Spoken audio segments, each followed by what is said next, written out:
नमस्कार दोस्तों। आज की हमारी इस घटना की शुरुआत होती है राजस्थान के जिले कोटा से। कोटा जिले में एक लाड़पुरा नाम का गांव पड़ता है और इसी लाड़पुरा गांव में रहने वाला भैरव सिंह जो कि इस गांव के एक ईंट भट्टे पर मेहनत मजदूरी का काम किया करता था। मेहनत मजदूरी करके भैरव सिंह महीने में 17-18 हजार रुपये कमा लिया करता था। उनके बावजूद भैरव के घर का गुजारा अच्छी तरीके से चल पाता था, क्योंकि भैरव सिंह की जो पत्नी होती है, जिसका नाम रागनी देवी होता है, बहुत ही खर्चीले स्वभाव की होती है। और जैसे ही भैरव सिंह को उसके पैसे महीने में मिला करते थे, तो उन पैसों को 7 से 8 दिन में अंदर उड़ा दिया करती थी। नए नए कपड़े खरीदने का शौक होता है और अच्छे महंगे मेकअप करने का भी काफी शौक होता है। इन्हीं शौक को पूरा करने के लिए महिला किसी भी हद से गुजर सकती थी। भैरव सिंह अक्सर अपनी पत्नी रागनी को कहता था, कुछ पैसे भविष्य के लिए भी बचा लिया करो। लेकिन भैरव की जो पत्नी है रागनी, उसकी सारी बातों को एक कान से सुनती थी और दूसरी कान से बाहर निकाल दिया करती थी। थक हार कर भैरव सिंह पैसे लेन देन का हिसाब जो है खुद अपने हाथों में रखने लगता है। जितने भी मजदूरी के पैसे उसको मिलते थे, उनमें से वह कुछ थोड़े पैसे अपनी पत्नी को दे दिया करता था। अब रागनी परेशान रहने लग जाती है। रागनी सोचने लगती है कि इसके पति को उसका जरा भी परवाह नहीं है। उसका पति उसको महीने में सिर्फ 2-3 हजार रुपए देता है, जिसकी वजह से रागनी देवी काफी परेशान रहने लग जाती है। थक हार कर अब रागनी देवी गलत रास्ते पर चलने के लिए तैयार हो जाती है। अब रागनी देवी इसकी पीठ पीछे शहर में जाना शुरू कर देती है। लेकिन जैसे ही भैरव सिंह को ये बात पता चलती है, तो भैरव सिंह अपनी पत्नी को कहने लगता है कि तुम मेरी पीठ के पीछे शहर में जाती हो, अब तो तुम नए कपड़े भी खरीदती हो और नए नए गहने भी खरीदती हो, ये सब तुम्हारे पास पैसे कहाँ से आते हैं। और इस तरीके से थक हार कर इसका पति भैरव सिंह अब अपनी पत्नी रागनी पर पाबंदी लगा देता है। रागनी को बोला जाता है कि अगर तुम शहर में मेरी गैर हाजिरी में गई, फिर मुझसे बुरा कोई नहीं होगा। और इस तरह से अब रागनी देवी अपने घर पर रहना शुरू कर देती हैं। रागनी देवी हमेशा परेशान रहती थी, कि हमेशा सोचा करती थी कि उसके पास पैसे ही नहीं होते हैं, अब वह अपनी जरूरतों को कैसे पूरा करेगी। दूसरी तरफ इसका पति भैरव सिंह थोड़ी सी कमी करके उसके अंदर वह कई दिनों तक बाहर रहने का आदी होता है, जिसकी वजह से इस महिला रागनी देवी को की मन की इच्छा होती थी वो अधूरी रह जाती थी। और इस तरह से दिन गुजरते चले जाते हैं और एक तारीख आ जाती है, 9 अक्टूबर 2025 का सुबह के करीब 7 बजे के आसपास का वक्त होता है। भैरव सिंह अपने घर से खाना खाने के बाद अपने कमरे से निकलता है। जैसे ही थोड़ा वक्त गुजर जाता है, तो रागनी देवी अपने घर के दरवाजे से बाहर निकलती है और रागिनी देवी देखती हैं कि उसके घर के बिल्कुल ठीक सामने एक खाली दुकान पड़ी होती है। लेकिन आज वो दुकान खाली नहीं होती है। उस दुकान के अंदर एक लड़के योगेश ने अपने एक मेडिकल शॉप खोली थी। मेडिकल शॉप पर वो लड़का योगेश बैठा हुआ था। योगेश जो देखने में बड़ा ही हैंडसम नौजवान होता है। जैसे ये महिला रागिनी देवी उस योगेश को उस दुकान पर बैठा हुआ देखती है, तो फिर रागिनी देवी की नीयत में कमी आ जाती है। रागिनी देवी अब इस बात को सोचने लग जाती है कि यार, मैं इस लड़के योगेश को अपने जाल में फंसा लेती हूँ, तो फिर मेरी इच्छा पूरी हो जाया करेंगी। मैं मेकअप का सामान भी इससे फ्री खरीद लिया करूंगी और 2-4 मिनट का वक्त इसके साथ जो गुजार लिया करूंगी। अब योगेश की दुकान पर चली जाती है और योगेश को कहने लगती है, मुझे एक अच्छी सी बाल साफ करने वाली क्रीम दे दो। अब जैसे ही लड़का योगेश इस क्रीम की बात को सुनता है, तो मन ही मन मुस्कुराने लगता है और मुस्कुराते हुए इस महिला की तरफ टकटकी नजर से देखना शुरू कर देता है। आखिरकार ये महिला भी इसको बार बार यही कहती रहती है कि मुझे जल्दी से बाल साफ करने की क्रीम दे दो। और इसके बाद ये लड़का योगेश मुस्कुराते हुए हंसते हुए क्रीम को उठाता है और इस महिला को दे देता है। जैसे ही इस महिला को क्रीम मिल जाती है, तो इसके बाद योगेश कहने लगता है कि इससे पैसे जल्दी दे दो। लेकिन ये महिला रागिनी देवी अब इस लड़के को कहने लगती है कि देखो, मेरे पास इस समय तो पैसे नहीं है, 2-4 दिन में मैं तुम्हें पैसे जरूर दे सकती हूँ। योगेश कहने लगता है कि कोई बात नहीं है, 2-4 दिन में मैं पैसे दे देना। लेकिन यह महिला रागिनी देवी अब इस योगेश को कहती है कि देखो, तुम्हारी दुकान के सामने मेरा घर पड़ता है, तुम्हारे पैसे रखने वाली नहीं हूँ, मैं 2-4 दिन के अंदर तुम्हारे पैसे जल्दी दे दूंगी। लेकिन इस बात को जब इसका काम नहीं चलता है, तो ये महिला योगेश कहने लगती है कि मैं इसके घर के अंदर अकेली रहती हूँ, मेरे पति मेहनत मजदूरी करने के लिए बाहर चले जाते हैं। लेकिन लड़का भी फिर सारे काम को समझ नहीं पाता है। अब ये महिला थक हार कर उससे क्रीम लेती है और क्रीम लेने के बाद अपने घर पर आ जाती है। लेकिन कोई भी इस बात को नहीं जानता था, जो क्रीम महिला ने इस दुकान से खरीदी थी, उसी क्रीम की वजह से इस महिला के साथ बहुत बड़ा हादसा होने वाला होता है। आखिरकार पूरी रात गुजर जाती है। जैसे ही अगला दिन 10 अक्टूबर 2025 का दिन आता है और सुबह के करीब 9 बजे के आसपास का वक्त होता है, और यह महिला रागिनी देवी फिर से लड़के योगेश की दुकान पर जाती है और इससे एक बाल साफ करने की क्रीम आज फिर मांगने लगती है। अब योगेश जैसे इस महिला रागिनी की इन बातों को सुनता है, तो सोचने पर मजबूर हो जाता है कि ये महिला कल तो बाल साफ करने की क्रीम लेकर गई थी, लेकिन आज भी वही क्रीम मांग रही है। और इसके बाद योगेश होता है इसको बाल साफ करने की क्रीम दे देता है। लेकिन यह महिला उससे फिर कुछ हासिल करना चाहती थी। रागिनी देवी आज भी इस लड़के को साफ साफ शब्दों में कहने लगती है, देखो, मेरा पति घर पर नहीं है और तुम भी जो है अगर बहती गंगा में डुबकी लगाना चाहते हो तो डुबकी लगा सकते हो। अब जैसे ही ये बात लड़के को कही जाती है तो योगेश को अब सारी बातें समझ में आ जाती हैं। योगेश भी लंगोट का ढीला होता है, नाले का ढीला लड़का होता है। योगेश अब इसकी सारी बातों को समझ चुका होता है। इसके बाद ये महिला इसको कहती है कि 15 मिनट के बाद तुम मेरे घर पर आ जाना, फिर मैं तुम्हारी सारी जरूरतों को पूरा कर दूंगी। और इस तरीके से इस लड़के को जाल में फंसा लिया जाता है। योगेश इसके जाल में फंस चुका होता है। आखिरकार ये महिला रागिनी देवी अपने घर पर आती है और 15 मिनट का वक्त उजड़ने के बाद योगेश अपनी दुकान का शटर नीचे करता है और फिर इस महिला के दरवाजे पर चला जाता है। घर के दरवाजे को डोरबेल बजाई जाती है और ये महिला रागिनी अपने घर का मुख्य दरवाजा खोल देती है। रागिनी देखती है कि उसके सामने योगेश खड़ा होता है। अब यह महिला रागिनी मुस्कुराते हुए इस लड़के योगेश को लेकर अपने घर के अंदर चली जाती है। घर का मुख्य दरवाजा बंद कर लिया जाता है। महिला योगेश के साथ बातचीत करना शुरू कर देती है। जैसे ही इन दोनों की बातचीत खत्म हो जाती है तो फिर रागिनी और योगेश के बीच गलत रिश्ते कायम होने लग जाते हैं। ये गलत रिश्ते दोनों की रजामंदी से होते हैं और इस गलत काम को तब तक करते हैं तब तक इन दोनों का मन खुश नहीं हो जाता। अब दोनों का मन शांत नहीं हो जाता और जैसे ही इन दोनों का मन शांत हो जाता है, खुश हो जाता है, तो इसके बाद ये महिला इसको कहती है कि मेरे पास खर्च खर्च चलाने के लिए पैसे नहीं है, मुझे 5,000 रुपये इसी समय चाहिए। योगेश के पास पैसे होते हैं। योगेश उसको पैसे देता है। इसके बाद इसके घर से निकल चला जाता है और इस तरह से अब योगेश और रागिनी का प्रेम प्रसंग यहाँ से शुरू हो जाता है। लेकिन रागिनी नहीं जानती थी कि आगे भविष्य में चलकर इसके साथ क्या होने वाला है। लेकिन कुछ होने से पहले रागिनी अब एक दूसरे बड़े कांड को अंजाम देने वाली होती है। अब तो रागिनी हर रोज इस लड़के को अपने घर बुलाती थी, इससे पैसे लेती थी और इसके साथ वक्त गुजार लिया करती थी। और इस तरीके से दिन गुजरते चले जाते हैं। आखिरकार एक ऐसी तारीख आ जाती है जिसमें 20 अक्टूबर 2025 का दिन होता है। सुबह के करीब 6 बजे के आसपास का वक्त होता है। भैरव सिंह अपनी ईंट भट्टे पर कामकाज करने के लिए चला जाता है। घर में आज भी रागिनी देवी बिल्कुल अकेली रहती हैं। 10 बजे के आसपास का वक्त होता है और गांव का एक साहूकार जिसका नाम मदन सिंह होता है अब भैरव के घर आता है। भैरव के घर का दरवाजा खटखटाया जाता है और फिर महिला रागिनी देवी का दरवाजा खोल देती है। रागिनी देखती है कि उसके घर के सामने गांव का साहूकार मदन सिंह खड़ा है। मदन सिंह अभी इस महिला की तरफ देखते हुए कहने लगता है, देखो रागिनी, तुम्हारे पति भैरव ने 6 महीने पहले मुझसे जो है 30,000 रुपये लिए थे, लेकिन उनका ब्याज भी अभी तक नहीं लौटाया है। मूल की बात तो दूर, बात यह है इस तरीके से जब ये महिला 30,000 के बारे में सुनती है तो बड़ी दंग रह जाती है, क्योंकि इसके पति ने 30,000 का इसके सामने जिक्र तक नहीं किया था। अब रागिनी इस मदन साहूकार को कहने लगती है, देखो इस समय तो हमारे पास पैसे नहीं है, लेकिन धीरे धीरे करके तुम्हारे सारे पैसे लौटा देंगे। लेकिन साहूकार मदन सिंह कहने लगता है कि 7 महीने का वक्त गुजर चुका है, लेकिन मैं तुमसे 2 दिन की मोहलत देता हूँ। अगर तुमने मुझे 30,000 रुपये नहीं लौटाए तो तुम्हारे घर पर कब्जा कर लूंगा। और जैसे ही घर का कब्जा करने की बात आती है तो रागिनी सुनती है तो बड़ी हैरान रह जाती है। रागिनी सोचने पर मजबूर हो जाती है, आखिरकार इसके पति ने तो जो है 30,000 रुपये साहूकार से क्यों लिए थे। अब साहूकार मदन सिंह इसके घर से चला जाता है। जैसे ही रात के करीब 9 बजे के आसपास का वक्त होता है तो भैरव सिंह जिसका पति होता है थक हार कर अपने घर पर आ जाता है। लेकिन आज इसकी पत्नी रागिनी देवी बहुत नाराज होती है। रागिनी अपने पति भैरव को कहने लगती है कि गांव का साहूकार मदन सिंह हमारे घर पर आया था, वो 30,000 की बात कर रहा होता है। अब जो इसका पति भैरव सिंह होता है वह कहने लगता है कि मैंने उससे 30,000 रुपये कर्ज लिए थे, ये 7 महीने पुरानी बात हो चुकी है। अब इसके बाद रागिनी कहने लगती है, उसने हमें 2 दिन का समय दिया है, 2 दिन के बाद अगर हमने उसके पैसे नहीं लौटाए तो वो हमारे घर पर कब्जा कर लेगा। इसका पति भैरव सिंह इसको समझाते हुए कहता है, कोई बात नहीं है, मैं उसको बोल दूंगा कि मुझे 2 महीने का समय दे दो और मैं धीरे धीरे करके तुम्हारे सारे पैसे लौटा दूंगा।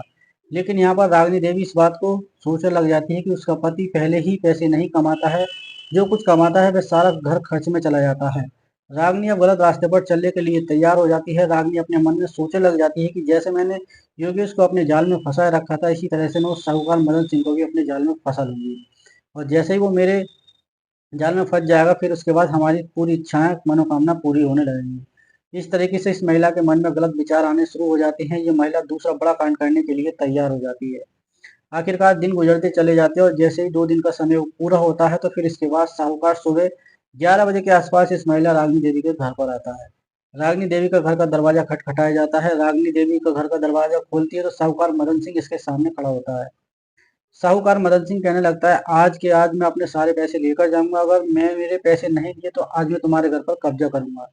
लेकिन ये महिला रागिनी देवी अब इस मदन सिंह को कहने लगती है कि तुम घर के बाहर खड़े होकर क्या बात कर रहे हो, तुम घर के अंदर आ जाओ और मैं तुम्हें बैठकर बातचीत करती हूँ। इस तरीके से साहूकार मदन सिंह मान जाता है और उसके घर के अंदर चला जाता है। अब यह महिला अपने घर का मुख्य दरवाजा बंद करती है और साहूकार मदन को कहने लगती है कि तुम अगर बहती गंगा में हाथ मारना चाहते हो तो मार सकते हो। मदन सिंह साहूकार लंगोट का ढीला होता है और नाले का ढीला व्यक्ति होता है। कहने लगता है, देखो जितने भी मेरे ब्याज के पैसे बनते हैं वो सारे पैसे तुम्हें माफ कर सकता हूँ, लेकिन तुम्हें सारा कर्ज चुकाना पड़ेगा। ये महिला मान जाती है और इसके बाद साहूकार मदन सिंह कहने लगता है कि चलो तुम्हारे घर के कमरे में चलते हैं। और इस तरह से अब ये महिला अपने ही रजामंदी से साहूकार मदन सिंह को लेकर अपने घर के कमरे के अंदर चली जाती है। इन दोनों के बीच गलत रिश्ते कायम होने लग जाते हैं। मदन सिंह साहूकार तब तक इस गलत काम को करता है तब तक इसका मन खुश नहीं हो जाता है। और जैसे इन दोनों का मन खुश हो जाता है, इसके बाद साहूकार इस महिला को कहने लगता है, देखो तुमने मुझे समय दिया और मैं धीरे धीरे करके तुम्हारा जितना भी ब्याज बन चुका है वह सारा माफ कर दूंगा, लेकिन पैसे तुम्हें फिर भी देने पड़ेंगे। ये महिला इस बात को सोचने लग जाती है, कुछ दिनों का समय तो हमें मिल सकता है, लेकिन साहूकार इस पर बिल्कुल घायल हो जाता है। साहूकार कहने लगता है कि मैं हर तीसरे चौथे दिन तुम्हारे घर पर आऊंगा और जितने भी पैसे मैंने तुम्हें 2-2 हजार रुपए दिए हैं वो तुम्हें लौटाने की कोई जरूरत नहीं है। महिला रागनी देवी सारी बातों को सुनती है तो बेहद खुश हो जाती है। रागनी सोचने लगती है कि हमारा सारा कर्जा तो उतर जाएगा। रागनी नहीं जानती थी कि भविष्य में आगे चलकर उसके साथ क्या क्या होने वाला है। इस तरीके से आज साहूकार इसके घर के से बड़े आसानी से निकल जाता है। शाम के 6 बजे के आसपास का वक्त हो जाता है। दूसरी तरफ योगेश भी इस महिला की दुकान पर आने का इंतजार कर रहा होता है, क्योंकि ये महिला हर रोज इसको एक बाल साफ करने की क्रीम लेकर आया करती थी। और आज भी ये महिला रागनी देवी अपने इस काम को खत्म करने के बाद देखती है कि योगेश की दुकान तो खुली होती है। रागनी उसी समय घर से बाहर निकलती है और योगेश की दुकान पर चली जाती है। योगेश को कहने लगती है, आज तुम्हें मुझे सारा मेकअप का सामान देना पड़ेगा, मेरा मेकअप का सामान बिल्कुल खत्म हो चुका है। और इसके बाद लड़का योगेश धीरे धीरे करके इसका सारा मेकअप का सामान पैक कर देता है। लेकिन आज योगेश की बाल साफ करने की क्रीम को भूल चुका होता है। और जैसे ही महिला रागनी देवी उस मेकअप के सामान में सारा सामान चेक करती है तो उसमें वो बाल साफ करने की क्रीम नहीं पाई जाती है। अब ये महिला रागनी इस योगेश को कहने लगती है कि तुमने बाल साफ करने की क्रीम तो नहीं डाली। योगेश एक की बजाय उससे दो क्रीम दे देता है और ये महिला बेहद खुश हो जाती है। इसके बाद ये उस सामान को उठाती है और लड़के योगेश को कहती है कि 10 मिनट के अंदर तुम मेरे घर पर आ जाना, मैं तुम्हारा हिसाब सारा चुका दूंगी। और इस तरह से योगेश की सारी बातों को समझ जाता है इसकी। आखिरकार 10 से 15 मिनट का वक्त गुजरने के बाद योगेश अपनी दुकान का शटर बंद करता है, फिर इस महिला के घर पर आ जाता है। ये महिला बड़ी ही हंसमुखी के स्वभाव के साथ अपने घर का दरवाजा खोलती है और इस लड़के योगेश को लेकर अपने घर के अंदर चली जाती है। लेकिन आज एक महिला आरजू देवी जो कि इसको पड़ोसन होती है वो इन दोनों पर नजर रख रही होती है। आरजू देवी जैसे ही जो है इस लड़के योगेश को इसके घर के अंदर जाते हुए देखती है तो सोचने लग जाती है कि जरूर दाल में कुछ काला है। आरजू इस बात को पहले ही समझ जाती है कि दाल में काला नहीं है बल्कि पूरी दाल ही काली है। आरजू सोचने लगती है अब तो इसके पति को ये बात बताना पड़ेगा। लेकिन दूसरी तरफ वो महिला जो रागनी होती है अपने इस प्रेमी योगेश को लेकर अपने घर के कमरे में जा चुकी होती है और आज ये दोनों अपनी ही रजामंदी से गलत रिश्ते कायम करने लग जाते हैं। और जैसे इन दोनों का मन खुश हो जाता है तो इसके बाद रागनी अब इस लड़के को कहने लगती है कि देखो मुझे आज जो है 3 हजार रुपये की सख्त जरूरत है। योगेश सस्ते मुस्कुराते हुए अपनी जेब से 3 हजार रुपये निकालता है और इस महिला को दे देता है। इस तरीके से ये काम जो है खत्म करने के बाद योगेश बड़ी आसानी से घर से निकल जाता है। करीब शाम के 8 बजे के आसपास का वक्त हो जाता है और उसी समय गांव का साहूकार मदन सिंह भी इस महिला के पास फोन कॉल करता है और रागनी को कहता है, मैं तुम्हारे घर पर आना चाहता हूँ। रागनी कहती है कि मेरे पति के आने का समय हो चुका है, वो 8:30 बजे के आसपास मेरे घर पर आने वाले हैं। लेकिन साहूकार मदन मानने को तैयार नहीं होता है। जब साहूकार मदन सिंह इस बात को नहीं मानता है तो जो महिला रागनी देवी उसको कहती है कि चलो तुम घर पर आ सकते हो। साहूकार मदन सिंह अपने घर से मोटरसाइकिल उठाता है और फिर थोड़ी देर के बाद उस महिला रागनी देवी के घर के सामने पहुंच जाता है। घर का दरवाजा खटखटाया जाता है। यह महिला रागनी देवी अपने घर का मुख्य दरवाजा खोल देती है, लेकिन दूसरी तरफ रागनी की जो पड़ोसन आरजू देवी आज इस साहूकार मदन सिंह और इस महिला पर भी नजर रख रही होती है, क्योंकि आरजू ने पहले ही योगेश को देख लिया था। अब वह देखती है कि साहूकार मदन भी इसके घर पर आता जाता है। इसके बाद जो रागनी होती है इस साहूकार मदन सिंह को लेकर घर के कमरे के अंदर चली जाती है और ये फिर दोनों अपना समय गुजारना शुरू कर देते हैं। इस तरीके से जब इन दोनों का मन खुश हो जाता है तो इसके बाद साहूकार को बोला जाता है कि मुझे आज जो है 10 हजार रुपये की जरूरत है। साहूकार मदन सिंह कहने लगता है कि मैं तुम्हें कल जो है 10 हजार रुपये दे सकता हूँ, इस समय मेरे पास पैसे नहीं है। लेकिन रागिनी कहती है कि मुझे 10 हजार रुपये इसी समय चाहिए। साहूकार मदन सिंह उसी समय अपना काम खत्म करके इसके घर से बाहर निकलता है, अपने घर पर जाता है और फिर पैसे लेकर इसके घर पर आता है और इसको पैसे देकर इसके घर से बाहर निकल कर चला जाता है। लेकिन आरजू देवी जो इसकी पड़ोसन थी वो सारी बातों को समझ चुकी होती है। आरजू देवी अब इसकी पूरी पोल पट्टी को इसके पति के सामने खोलने वाली होती है। लेकिन गहरी रात हो जाती है। रात के करीब 9 बजे के आसपास का वक्त पति भैरव सिंह घर पर आ जाता है।